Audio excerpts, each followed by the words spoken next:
little video of farming with Kels and introducing Hopping Hooves Ranch. I'm officially registered with the state of Minnesota, and that's super exciting.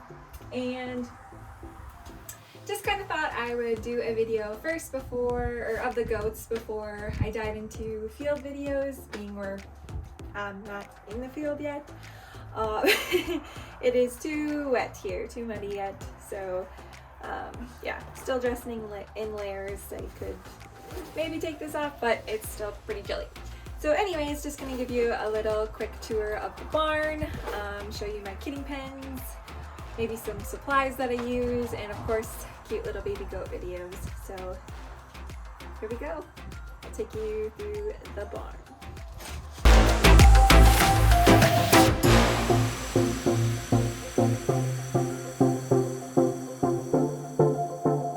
Just a fun fact about this video, because it's about goats and the introduction of Hopping Hooves Ranch. I've actually been raising goats for 16 years, believe it or not. Oof, yeah, getting older. But it's my first actual year raising 4 goats. So I've been raising myotonic goats, which are those cute little fainting goats. Still have those as well, but getting more into the meat goat breed here, and it's a whole different market, whole different kidding season, a whole different animal, even though it's still a goat. So yeah, I'm learning as I go, which is, you know, come along the journey with me, I guess. But I have learned a lot, and a lot of differences just within this last year, because I did buy them last spring.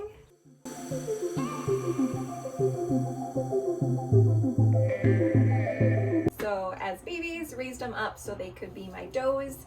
I have about 30 right now, 30 does of the 4 goats, and I am so excited.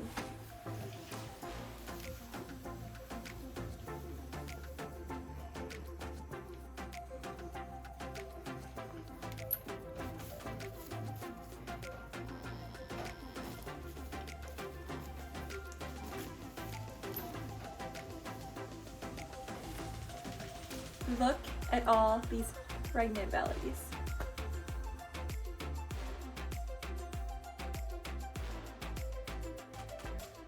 I'm way too excited for kidding season. But fun fact, it may or may not have started today. Stay tuned. Want to take those guesses if kidding season actually started today or not? I don't know if you can see this, but I'm about to show you.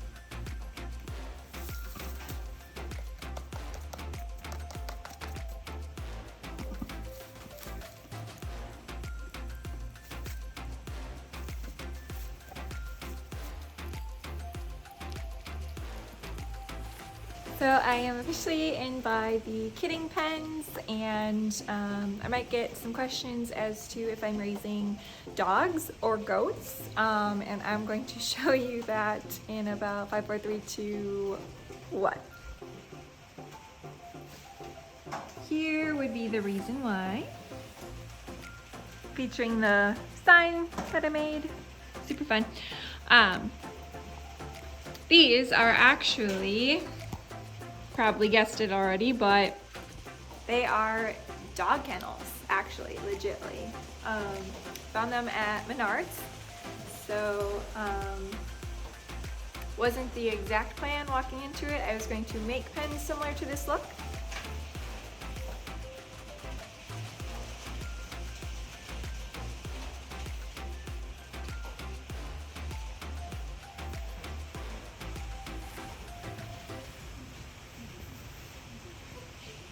So it's just that 6 pens fit in here. Don't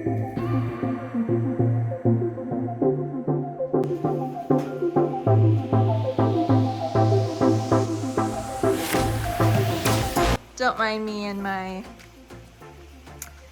little creativity here.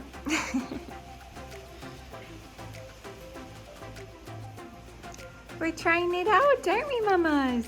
My little setup here in my little, what you call a barn office.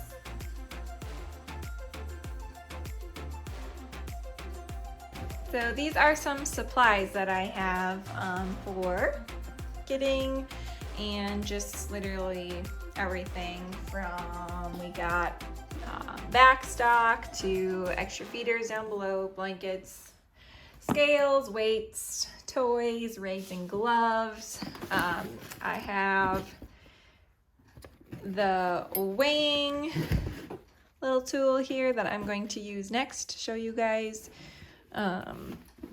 what their actual weights are here. So I actually just use this fish scale here. Takes up to 50 pounds, so I mean, does the trick. I'll show you that. And this I got off Amazon for probably, I think it was like $15, so not bad. This fun stuff I might show in a different video. Haven't used any of this actually yet. I got a collar and a leash. Again, I have a collar and a leash. Are we talking dogs here or goats? Like, they're both so lovable. Like, they're so similar. So, anywho. Next one, we got the actual kitting supplies. Now there's a lot more supplies than this, but this is what I decided to put in this bucket. All the meds are in a different medicine cabinet. I just have extra syringes, needles on hand, that kind of thing. Thermometer is a must. I've got some OB lube, I've got some wrap. Haven't decided fully what I'm gonna do with cords, but I have scissors and the iodine here just in case. Gloves. This is for when I'm sweeping the barn. I'm very sensitive to the dust. And then most importantly, we have the colostrum supplement. This is for not replacing a goat that didn't get any, but colostrum, but it's just like a supplement. So if they didn't get enough, you feel like you're just not sure, they're just not getting enough to the exact start that you want them at, this is a go-to. This is a very good product, I've noticed. Haven't had to use electrolytes yet, that's good. Probiotic paste, we got selenium and vitamin E, they go hand in hand, haven't used that.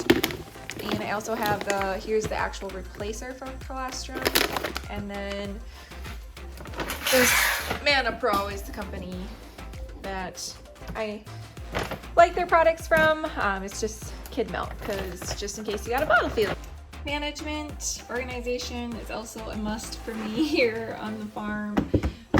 So I actually have a binder that legitly is this thick about all things goat. So other than those supplies, I'm just gonna rattle off some medications that I have on hand, and maybe why I would have them on hand. Alrighty, so I got the binder out here. Some meds that, like I said, I didn't say this yet, but I am not a vet, so not a vet. But anyways, I keep on hand a lot of different items. CD&T is huge for like overeating disease, so I will give that to the babies, and then at weaning I will booster it. Lutolize to bring into heat. Dewormers like ivermectin or valbazin if you want. Nuflor, it's good for pneumonia. Flunixin, feel good drug. Vitamin B. A good antibiotic that I've had success with would be LA200. Dextrose, if the little baby goat, the kid, needs just a little energy boost. I actually have used that and seen success with that at a very low dose. So dextrose, CD&T, LA200 for antibiotic, Flunixin, that kind of ibuprofen drug. Those are kind of the ones that I would probably use for kidding season.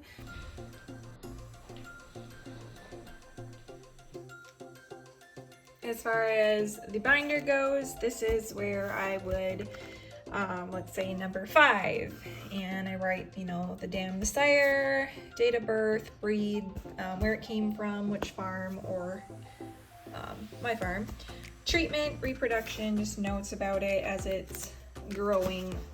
This is very, very important, and I also work with my calendar system here.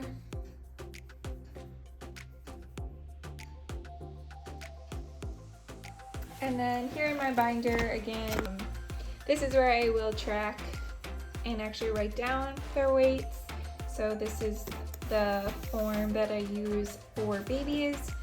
Obviously sex, so it was a buck, a male, a little bit on the markings, the dam, the sire, so mom and dad, their numbers, and then this is the birth date weight, which I just took. Then I will also do the CD&T weight and weaning weight. And then the next page has that same goat. This is just more writing down if I do any treatment for him, if I keep him, I'll track reproduction obviously, and just some notes, and there is where you'll find the birth date.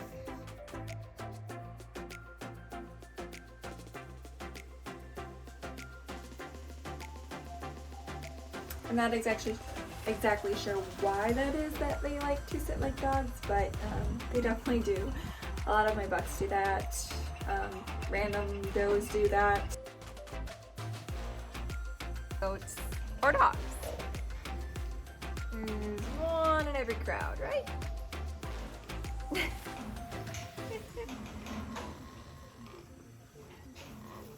And that one actually isn't pregnant. So I thought it was maybe just because the uncomfortableness of being pregnant, but that's not it either. So yeah, dogs or goats.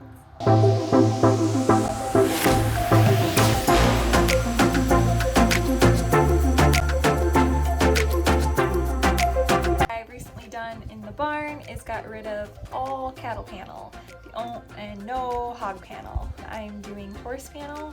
And the reason I did that is it's the smallest width I could find in a strong structure, and it was only like $20 more than like the other panels, the utility ones and stuff like that. So if you don't want to deal with goats with stuck horns. Houston, we got a problem.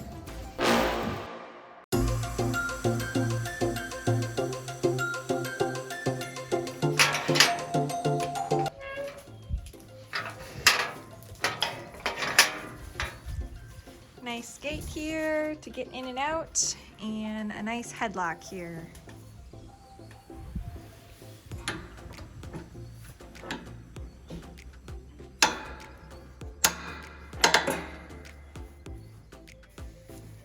For vaccines, hoof trimming, all sorts of things. Here's the feed bunk space.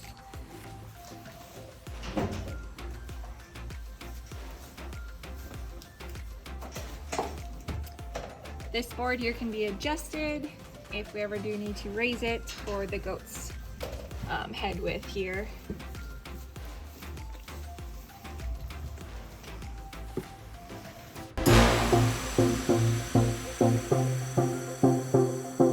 And since the old feed room is where we used to have the feed and the hay, I'm going to show you where that's at, since that became the kidding pen area. Any guesses where I'm at? The hay barn. Still using it for hay. Drop it down the chute here, and then the bunk space is right there.